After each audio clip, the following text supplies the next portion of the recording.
جب اللہ کسی کام کو وجود میں لانے کا فیصلہ فرماتا ہے تو اس سے صرف یہ فرماتا ہے کہ کن یعنی ہو جا، فایا کن یعنی تو فوراً ہو جاتا ہے۔ اللہ ضائع نہیں کرے گا تمہاری دعا اور تمہارا صبر، وہ تمہیں مانگتا دیکھ کر خوش ہوتا ہے۔ دیکھنا جلد ہی دعا قبول ہوگی اور امید سے بڑھ کر ملے گا۔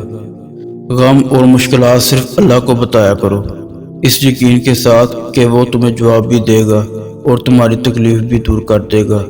لوگوں کے سامنے مسکراتے رہا کرو اور اللہ کے سامنے رو لیا کرو، کیونکہ دنیا مسکرانے والوں کو پسند کرتی ہے اور اللہ رونے والوں کو۔ اللہ کا شکر ادا کرو، یہ نہ سوچو اللہ تمہاری دعا کو فوراً قبول کیوں نہیں کرتا، بلکہ یہ شکر کرو کہ وہ تمہارے گناہ کی سزا فوراً نہیں دیتا۔ مایوسیاں محسوس ہونے لگیں تو مہربانیاں گننا شروع کر دیں، اللہ کی محبت کی مٹھاس محسوس ہونے لگے گی اور دل سکون سے لبریز ہو جائے گا۔ اپنے رب پر بھروسہ رکھو، کیونکہ اللہ ہمیں وہ نہیں دیتا جو ہمیں اچھا لگتا ہے، اللہ ہمیں وہ دیتا ہے جو ہمارے لیے اچھا ہوتا ہے۔